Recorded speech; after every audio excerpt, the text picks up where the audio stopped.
നെടുമങ്ങാട് തെരുവ് നായ്ക്കളെ വന്ധീകരിക്കാനുള്ള യൂണിറ്റ് സ്ഥാപിക്കാനുള്ള ശ്രമം നാട്ടുകാർ തടഞ്ഞു. നഗരസഭയുടെ പാർക്കിംഗ് യാർഡിൽ സ്ഥാപിക്കാനാണ് യൂണിറ്റ് എത്തിയത്. നെടുമങ്ങാട് ജില്ലാ ആശുപത്രി, കുട്ടികളുടെ വാർഡുകളുടെ പുറകിലും ഗേൾസ് ഹയർ സെക്കൻഡറി സ്കൂളിന് സമീപത്തെ ജനവാസ മേഖലയിലുമാണ് യൂണിറ്റ് സ്ഥാപിക്കാനായി ശ്രമിച്ചത്.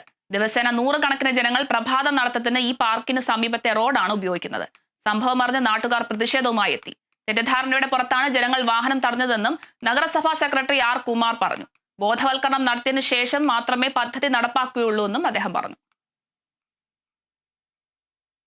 സ്കൂള്, ഹോസ്പിറ്റല്, ഈ പ്രൈവറ്റ് ബസ്സുകൾ പാർക്കിംഗ് ഗ്രൗണ്ട്, പിന്നെ പിള്ളേരെ കളിക്കുന്ന ഒരു ചെറിയ വൈകുന്നേരം കളിക്കുന്ന ഒരു സംവിധാനം ഇവിടെ ഉണ്ട്. അവിടെയാണ് ഇപ്പോൾ പട്ടികളെ വന്ധീകരിക്കാനുള്ള പരിപാടി ചെയ്തുകൊണ്ടിരിക്കുന്നത്. അത് വളരെ മോശമായൊരു കാര്യമാണ്. വേറെ ഒരുപാട് സ്ഥലങ്ങളുണ്ട്, ഒരുപാട് സ്ഥലം നമ്മൾ ചെയ്യേണ്ടെന്ന് പറയല്ല, ചെയ്യണം, അതാണ് നമുക്ക് തർക്കമില്ല.